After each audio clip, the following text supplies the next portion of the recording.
You बेटे chapter number 18 atomic and nuclear physics था। इसमें आज का हमारा जो टॉपिक है वो है न्यूक्लियर फिशन। न्यूक्लियर फिशन जो है वो एक ऐसा प्रोसेस है जिसमें एक बड़ा एलिमेंट या एक बड़ा एटम ब्रेक होके छोटे छोटे एटम्स में कन्वर्ट हो जाता है। ठीक है, और उस प्रोसेस में वो साथ साथ एनर्जी भी रिलीज़ करता है। ठीक है, तो सबसे पहले आप न्यूक्लियर फिशन की डेफिनेशन करेंगे। Breaking of a nucleus into two parts with the release of large amount of energy. कि अगर एक बड़ा न्यूक्लियस ब्रेक हो जाता है दो छोटे न्यूक्लियस में और साथ वो एनर्जी की भी एक लार्ज अमाउंट रिलीज कर रहा होता है, तो ऐसे प्रोसेस को कहते हैं न्यूक्लियर फिशन। इसकी अगर आप इक्वेशन देखें तो fission reaction can be represented by the following equation. ये एक इक्वेशन दी हुई है कि फिशन होती किस तरह से है कि एक रेडियो एक्टिव एलिमेंट होता है हमारे पास। यहाँ पे हमने एग्जांपल ले ली यूरेनियम की। ठीक है, यूरेनियम का तो 235 आइसोटोप आपने पढ़ा था कि रेडियो आइसोटोप होता है यूरेनियम। ठीक है, तो रेडियो एलिमेंट है यूरेनियम का। हमने इसके साथ एक लो एनर्जी न्यूट्रॉन यानी कि जिसकी एनर्जी बिल्कुल कम है, एक न्यूट्रॉन का यूरेनियम के साथ रिएक्शन करवाया। रिजल्ट हमें क्या मिला कि वो यूरेनियम जो है वो इस न्यूट्रॉन के साथ मिलके कन्वर्ट हो जाता है यूरेनियम 236 आइसोटोप में। देखें 235 इसमें है और 1 ये हो जाएगा 236 और 7 92 वैसे आ गया। ठीक है, तो ये यूरेनियम 235 का आइसोटोप जब न्यूट्रॉन के साथ रिएक्शन करेगा तो ये कन्वर्ट किस में हो जाएगा, यूरेनियम 236 आइसोटोप में। अब ये जो यूरेनियम 236 आइसोटोप होता है बेटे, ये स्टेबल नहीं होता, ये अनस्टेबल होता है। जस्ट फॉर अ सेकंड ये स्टेबल रहता है। ठीक है, सिर्फ 1-2 सेकंड्स के लिए ये स्टेबल होता है, बनता है और ये 1-2 सेकंड्स में ही फिर ये भी ब्रेक हो जाता है। ये ब्रेक होके कन्वर्ट हो जाता है किसमें, बेरियम और क्रिप्टॉन। ठीक है, 2 न्यूक्लियाई ये देता है यूरेनियम 235। जब एक लो एनर्जी न्यूट्रॉन के साथ रिएक्ट करता है तो यूरेनियम 236 बनाता है। लेकिन यूरेनियम 236 जो है ये स्टेबल आइसोटोप नहीं होता, ये 1-2 सेकंड्स में ही ब्रेक हो जाता है। फिर ये जब ब्रेक होता है तो ये क्या बनाता है, बेरियम और क्रिप्टॉन। ठीक है, बेरियम और क्रिप्टॉन में कन्वर्ट हो जाता है और साथ ही ये 3 न्यूट्रॉन इमिट करता है। ठीक है, आपकी बुक में जो लिखा हुआ है वो है 2.47 न्यूट्रॉन्स। ठीक है, एक जब रिएक्शन होता है इस तरह का तो उस कंडीशन में क्या होता है, 2.47 न्यूट्रॉन्स इमिट होते हैं, जिसे राउंड ऑफ करके तकरीबन 3 न्यूट्रॉन्स कहा गया है। ठीक है, तो ये थी क्या इसकी इक्वेशन। अब आगे हम डायग्राम से देखते हैं कि प्रोसेस किस तरह से होता है। ये है एक न्यूट्रॉन। ठीक है, न्यूट्रॉन आया और उसने यूरेनियम 235 के साथ रिएक्ट किया। ये यूरेनियम 235 क्या है, रेडियो एक्टिव एलिमेंट है।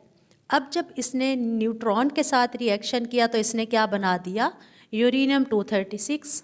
ठीक है, इसको इस तरह से बेटे इसीलिए बनाया गया है कि ये एक प्रोसेस है जिसमें ये कन्वर्ट होने जा रहा है 2 एलिमेंट्स में। ठीक है, तो इसी वजह से इसको ऐसे शो किया गया है।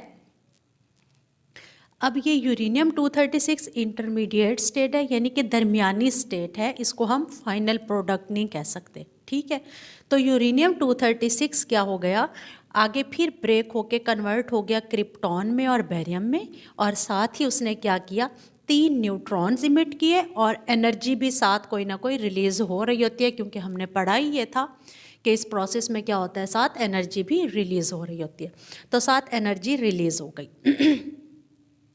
अब इसी चीज़ को फिर नीचे एक्सप्लेन किया हुआ है और कुछ एक्सप्लेनेशन है जो कि बोर्ड पे यहाँ मैंने लिखी नहीं है, लेकिन वो आपने बुक से याद करनी है। इसी प्रोसेस को एक्सप्लेन किया गया है सिर्फ वर्डिंग में, जो मैं बोल रही हूँ बात वही है, सिर्फ वर्डिंग में एक्सप्लेन किया गया वहाँ पे।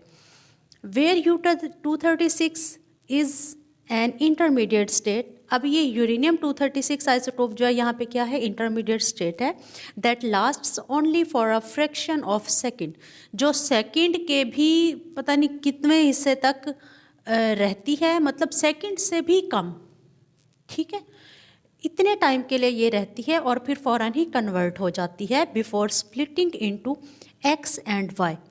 एक्स एंड वाई, इनको उसने एक्स एंड वाई कह दिया गया, ठीक है। अब बुक में आपकी एक जनरल इक्वेशन भी लिखी हुई है, वो भी ऐसी ही इक्वेशन है, लेकिन फ़र्क क्या है कि बेरियम और क्रिप्टॉन की जगह एक्स और वाई लिखा गया है, ठीक है, और साथ न्यूट्रॉन लिखा गया है। तो वो जनरल इक्वेशन भी आपने करनी है। ये मैंने आपको इस प्रोसेस की इक्वेशन लिख के बता दिया है कि वो एक्स और वाई एक्चुअली क्या है, बेरियम और क्रिप्टॉन है। तो ये बेरियम और क्रिप्टॉन, क्योंकि इसकी फिशन हुई, फिशन की वजह से ये दो पार्ट्स बने, तो इसी वजह से इनको हम क्या कह देते हैं फिर, फिशन फ्रैगमेंट्स। ये जो एक्स वाई बनेंगे यानी कि बेरियम और क्रिप्टॉन जो बनेंगे, ये क्या कहलाएंगे, फिशन फ्रैगमेंट्स, ठीक है। अब बेटे इस तरह का ये जो फिशन प्रोसेस होता है, इसको चेन रिएक्शंस भी कहा जाता है। चेन रिएक्शंस क्यों कहा जाता है, क्योंकि ये एक दफ़ा प्रोसेस स्टार्ट हो जाए तो फिर ये रुकता नहीं है, ये होता रहता है, होता रहता है, होता रहता है। इसी वजह से इसको कहा जाता है चेन रिएक्शन। चेन रिएक्शन, अब हम इसी डायग्राम को फर्दर लेके चलते हैं और मैं आपको समझाती हूँ कि चेन रिएक्शन किस तरह से होता है। देखें, आप पढ़ चुके हैं, न्यूट्रॉन यूरेनियम 235 के साथ उसने रिएक्ट किया, आगे आपको मिले क्रिप्टॉन और बेरियम, साथ 3 न्यूट्रॉन, यहाँ तक आपने ये प्रोसेस पढ़ लिया। अब क्या होता है कि ये जो 3 न्यूट्रॉन्स मिलते हैं, इनमें से हर न्यूट्रॉन फिर एक यूरेनियम के साथ रिएक्ट करता है। अब ये एक न्यूट्रॉन ये भी यूरेनियम के साथ रिएक्ट करेगा, ये भी यूरेनियम के साथ रिएक्ट करेगा, ये भी यूरेनियम के साथ रिएक्ट करेगा। आगे फर्दर क्या होगा, ये भी 3 न्यूट्रॉन के साथ क्रिप्टॉन और बेरियम देगा, ये वाला भी 3 न्यूट्रॉन देगा साथ क्रिप्टॉन और बेरियम, ये वाला भी 3 न्यूट्रॉन क्रिप्टॉन और बेरियम। आगे फिर ये अकेला न्यूट्रॉन क्या करेगा, यूरेनियम के साथ रिएक्ट करेगा, साथ 3 न्यूट्रॉन क्रिप्टॉन और बेरियम देगा। फिर अगला न्यूट्रॉन यूरेनियम के साथ रिएक्ट करेगा। इसी तरह हर न्यूट्रॉन यूरेनियम के साथ रिएक्ट करता जाएगा और आपको साथ क्रिप्टॉन और बेरियम देता जाएगा, साथ ही एनर्जी रिलीज करता जाएगा, ठीक है। अब इस तरह का जो प्रोसेस होता है ये अनकंट्रोल्ड हो जाता है, यानी कि हम इसको कंट्रोल नहीं कर पा रहे होते हैं। इसको कंट्रोल करने के लिए फिर डिफरेंट मेथड्स यूज़ किए जाते हैं। पहले हम अनकंट्रोल्ड रिएक्शन देख लेते हैं कि अगर ये चेन रिएक्शन अनकंट्रोल हो जाए तो उसके क्या नुकसानात होते हैं। एक तो ये डिस्ट्रक्शन कॉज करता है, यानी कि तबाही हो जाती है। देखें, जहाँ पे भी इतनी ज़्यादा एनर्जी रिलीज़ हो रही होगी, इतने न्यूट्रॉन्स रिलीज़ हो रहे होंगे, तो उस कंडीशन में क्या होता है कि वहाँ पे धमाके होने के चांसेस होते हैं। और ये प्रोसेस यूज़ ही जो एटम बम्स बनाए जाते हैं उनमें ये प्रोसेस यूज़ किया जाता है, ठीक है। ये इसका यूज़ भी लिखा हुआ है कि यूज्ड इन अटोमिक बम, जो अटोमिक बम्स होते हैं उनमें ये यूज़ किया जाता है, यानी कि धमाके करवाने के लिए, डिस्ट्रक्शंस के लिए ये क्या होता है, यूज़ होता है। तो ये इसके कुछ नुकसानात हैं अगर ये रिएक्शन क्या हो जाए, अनकंट्रोल्ड हो जाए, ठीक है। अच्छा बेटे, ये जो पीछे आपने इक्वेशन पढ़ी, इसमें ये एक चीज़ आपने याद रखनी है कि इसमें जो हमारे पास डॉटर न्यूक्लियाई बनते हैं, इन दोनों का अगर हम कलेक्टिवली मैस लें तो वो हमेशा पेरेंट न्यूक्लियाई से कम होता है, ठीक है।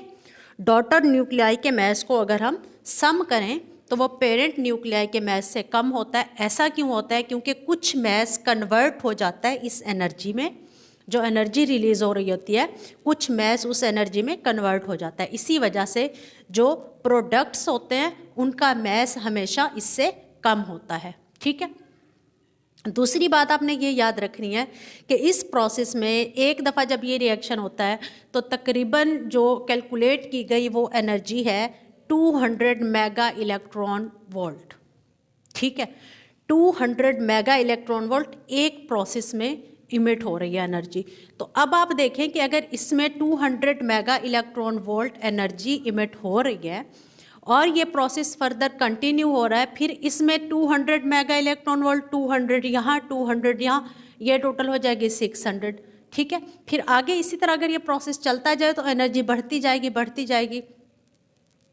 अब इसमें होता क्या है कि इसकी आपको एंड में एक एग्जाम्पल भी दी गई है कि केमिकल रिएक्शंस जो होते हैं उनकी निस्बत जो न्यूक्लियर रिएक्शंस होते हैं उनमें एनर्जी ज़्यादा इमिट हो रही होती है, ठीक है। उसकी आपको एक एग्जांपल दी गई है कि अगर आप 1 टन कोल लें, ये मैंने यहाँ साइड पे सिर्फ एग्जांपल लिख ली थी, कि अगर आप 1 टन कोल को बर्न करें, ठीक है, ये है केमिकल रिएक्शन, 1 टन कोल लें और उसको आप बर्न करें, तो उस सिचुएशन में जो एनर्जी रिलीज हो रही होती है, उस एनर्जी को जब कैलकुलेट किया गया तो वो थी 3.6 10⁻10 जूल एनर्जी, ठीक है। लेकिन अगर इसके मुकाबले में हम एक न्यूक्लियर रिएक्शन देख लें, यानी कि एक फिशन रिएक्शन की अगर मैं बात करूं कि मैंने 1 kg यूरेनियम लिया और मैं उसका फिशन रिएक्शन करवाती हूं, तो उस कंडीशन में जो एनर्जी इमिट हो रही है वो है 6.7 10⁻11 जूल। अब देखिए इस एनर्जी में और इस एनर्जी में कितना फ़र्क है, 10⁻10 है यहाँ पे, यहाँ 10⁻11 है, ये 3.6 है, ये 6.7 है। और आप ये देखें कि हमने मटेरियल भी कम कर दिया, ये 1 टन है जबकि ये सिर्फ 1 kg है, ठीक है। तो जो न्यूक्लियर रिएक्शंस होते हैं वो ज़्यादा एनर्जी रिलीज कर रहे होते हैं केमिकल रिएक्शंस की निस्बत, ठीक है। तो इसी वजह से क्योंकि एनर्जी बहुत ज़्यादा हो जाती है और जब रिएक्शन अनकंट्रोल हो जाता है तो वहाँ पे फिर क्या हो जाती है, डिस्ट्रक्शंस हो जाती हैं, ठीक है। अब हम देखते हैं कि हमने इस प्रोसेस को कंट्रोल किस तरह से करना है। इसको कंट्रोल करने के लिए बेटा जो प्रोसेस यूज़ किया जाता है वो किया जाता है न्यूक्लियर रिएक्टर्स में, ठीक है। ये पूरा एक सिस्टम होता है जो डिज़ाइन किया जाता है, न्यूक्लियर रिएक्टर्स होते हैं जिनमें क्या किया जाता है, ये जो एक्स्ट्रा न्यूट्रॉन्स इमिट हो रहे होते हैं इनको एब्जॉर्ब कर लिया जाता है, इनकी एनर्जी को एब्जॉर्ब कर लिया जाता है, जिसकी वजह से एनर्जी जो है वो वहाँ कंट्रोल हो जाती है, ठीक है। तो fission chain reactions can be controlled by using nuclear reactors. Nuclear reactors use करके इस रिएक्शन को क्या किया जा सकता है, कंट्रोल किया जा सकता है। In order to control chain reactions को कंट्रोल करने के लिए करते क्या हैं, कैडमियम और बोरोन रॉड्स आर यूज्ड, ठीक है। कैडमियम और बोरोन के रॉड्स होते हैं वो यूज़ किए जाते हैं जो कि कैडमियम या बोरोन से बने हुए होते हैं, ठीक है। उनकी खासियत यह होती है कि वो इन न्यूट्रॉन्स को क्या करते हैं, एब्जॉर्ब कर लेते हैं। अचानक जो इतने ज़्यादा न्यूट्रॉन्स निकल रहे होते हैं, इमिट हो रहे होते हैं, वो कैडमियम या बोरोन के रॉड्स क्या करते हैं, उन न्यूट्रॉन्स को एब्जॉर्ब कर लेते हैं। In this way, desired amount of energy can be produced, which may be used for any peaceful purpose. इस तरीके से हम क्या करते हैं कि हमें एनर्जी की जितनी अमाउंट भी रिक्वायर्ड होती है, ठीक है, उतनी एनर्जी ऑब्टेन कर लेने के बाद हम क्या करते हैं, वहाँ पे कैडमियम के या बोरोन के रॉड्स लगा देते हैं ताकि मज़ीद एनर्जी क्या हो जाए, एब्जॉर्ब हो जाए, ठीक है। और उस एनर्जी को हम फिर किसी पीसफुल पर्पस के लिए यूज़ करते हैं। जैसे आपने अगर देखा हो कि पहाड़ों को जब काट के रोड्स बनाए जा रहे होते हैं पहाड़ी इलाकों में, तो समटाइम्स पहाड़ नहीं टूट रहे होते तो वहाँ पे ब्लास्ट किए जाते हैं, ठीक है, वहाँ पे ब्लास्ट किया जाता है जिसकी वजह से वो पहाड़ टूट जाता है। तो ये एक पीसफुल पर्पस है जिससे ह्यूमैनिटी को कोई नुकसान नहीं हो रहा, हमारे इन्वायरमेंट को कोई नुकसान नहीं होगा, ठीक है। तो किसी भी पीसफुल पर्पस के लिए जो कि हमारे अपने फ़ायदे के लिए यूज़ हो रहा हो, उसके लिए हमें ये एनर्जीज रिक्वायर्ड होती हैं, ठीक है। चाहे वो फिशन के प्रोसेस में हो, चाहे वो फ्यूजन, आगे फिर आप एक प्रोसेस पढ़ेंगे फ्यूजन के प्रोसेस में हो, ये एनर्जीज हमें रिक्वायर्ड होती हैं। लेकिन अगर ये अनकंट्रोल हो जाए तो फिर ये डिस्ट्रक्शंस कर देती हैं, इनकी वजह से फिर तबाही शुरू हो जाती है, ठीक है।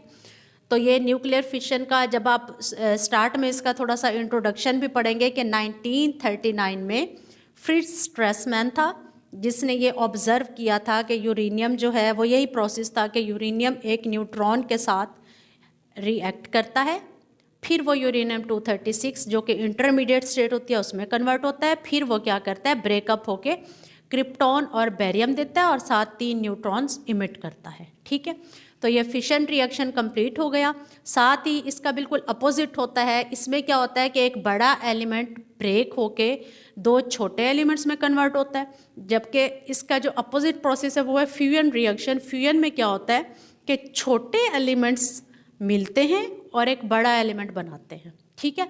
तो अगले लेक्चर में इंशाल्लाह हम डिस्कस करेंगे फ्यूजन रिएक्शंस को। अल्लाह हाफिज़ बेटे।